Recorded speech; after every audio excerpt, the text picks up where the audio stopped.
Have you ever wondered what modern device management is and how it applies to Azure Virtual Desktop? In today's video, that's what we're going to talk about. First of all, let's just step back a bit. What is modern device management? Modern device management is devices which are joined to Entra ID instead of Active Directory.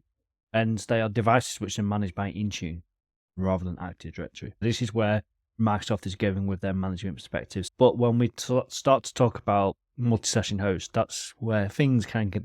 In today's video, we're going to explore what we can do and what we can't do. So keep watching, and as we go through the video, we'll explore some advanced functionalities. And if you're new to the channel, welcome. This is the Virtual Mac YouTube channel. On this channel, you find the latest news around Azure Virtual Desktop, Windows 365, Intune, Nerdio, and much, much more. If that's the kind of content that you like, then please subscribe as we deliver new content on a weekly basis. When we talk about management, we kind of split it into three separate buckets.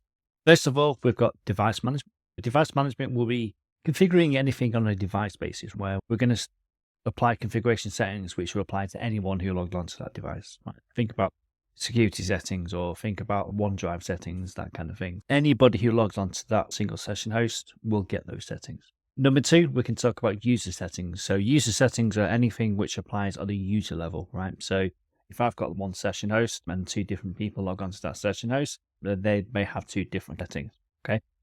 And then the last one, we've got application management, right? So what applications we're delivering onto our session host. Okay, so they're the three things that I'm going to focus on in today's video.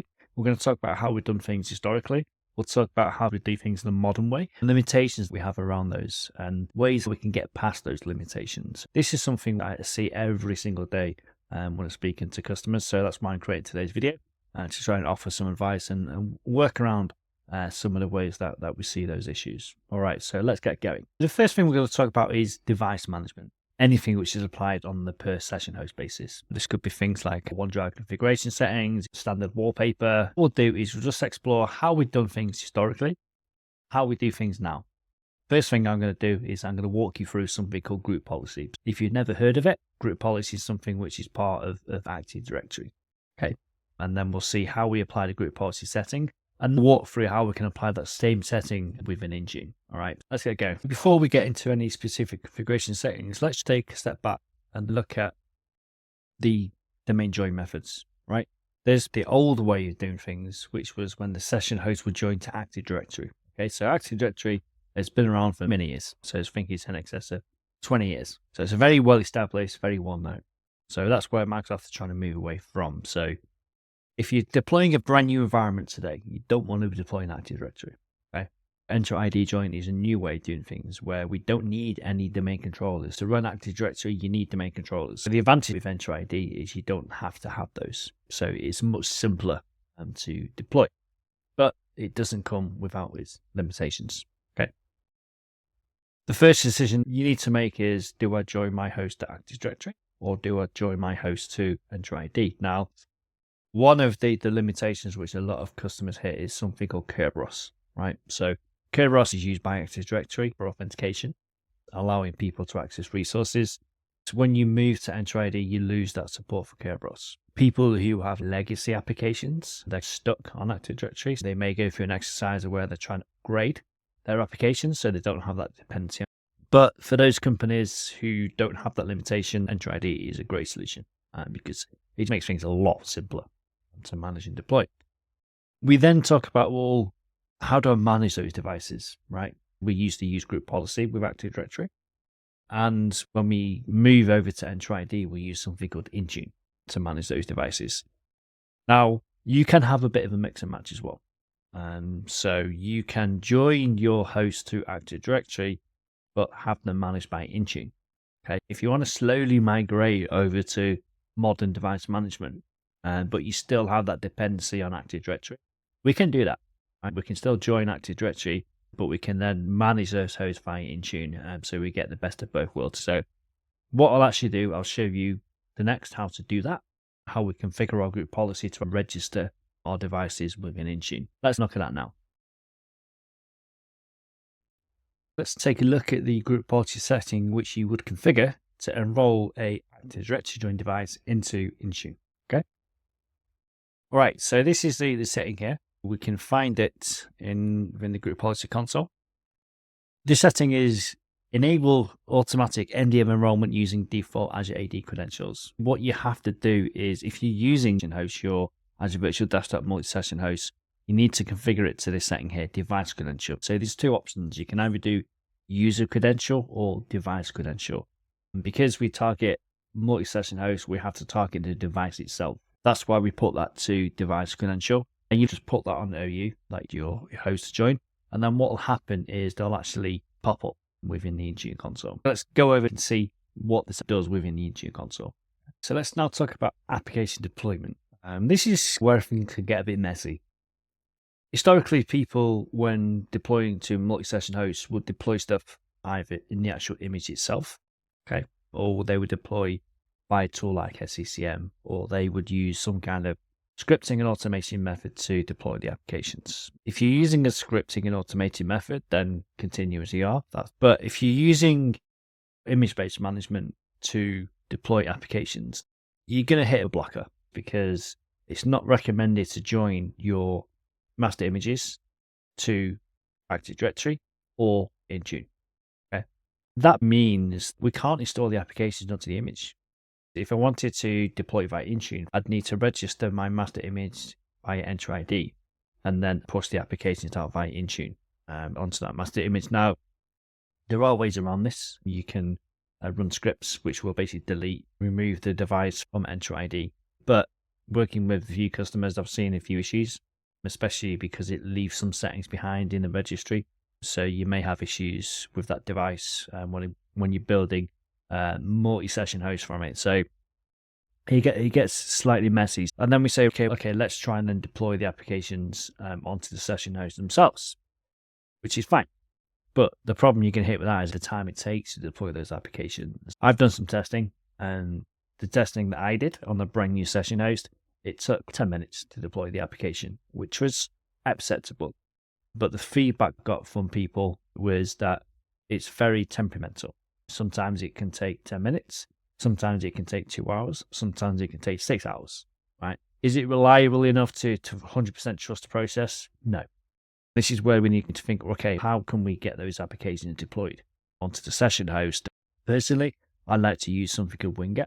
You can use Chocolatey, any kind of package manager or scripted automation, because then you guarantee to get the application on the host when the host is ready to accept users. In larger environments, Intune still probably an acceptable solution, but you've just got that additional overhead of, okay, before I let people onto the session host, I just need to go and check that the applications are actually deployed and ready to go. But yeah, depends how mature you are with that whole Intune application management process. So what we'll do now is we'll go and look, and we'll actually deploy an application onto, well, I'll show you how to deploy an application onto the AVD multi-session hosts using Intune. The biggest thing we need to think about is the device, right? So essentially, we have to target the device. When managing applications via Intune on Azure Virtual Desktop multi-session hosts, you can't target users, right? Because there's going to be multiple users logging onto the same session host, right? So we have to target the device. I'll show you how we do that. The first thing to look at is how we target the device with either configuration settings or applications. We normally do this by groups. We'll create a group within Entra ID, and we can configure a dynamic group. A dynamic group enables us to automatically add members to that group. Okay, so that makes management much easier. If you've got, for example, settings which you want to apply to all of your session hosts, then we can do that. Let's see how we do that. In the Entra ID console, I can just go to here and click on new group. All right, it's going to be a security group. Yeah, it's going to name the group. So we're going to call this Tune AVD. Okay. Then we're going to go to the description of the group. So we're going to say this group is for AVD config settings. Okay. And then we're going to say membership type. So I'm actually going to say dynamic device. Okay. We can either have assigned, whereas we manually add devices to the group, or we can have dynamic device. So I'm going to select dynamic device. Here we add the query. And now we're going to create a dynamic membership rule to add the device into the relevant group. And then we can use that group to target applications. So I'm going to say display name starts with Insider. Okay, for example, the VMs I'm going to be testing with start with Insider. Obviously, you can have multiple rules, multiple groups, whatever works for your environment. You could have a blanket group and then set that the device OS versions like multi-session, for example. So we need to validate that rule as well. So I'm just going to click on validate. And you can see here, it's picked up the 2 devices in my environment, which are called Insider. And so that's how I know the rule is working. So I'm just going to click save for that. So I'm going to call it Intune-AVD. It's a dynamic group. I'm going to click create. Okay. So that's created the group Intune-AVD. Let's now check to see that group actually exists. I'll do a search for that group name. You can see that group Intune-AVD. It's a dynamic group. It's not updated yet. So we'll give that a minute or two and we'll come back and we'll see if it's updated yet.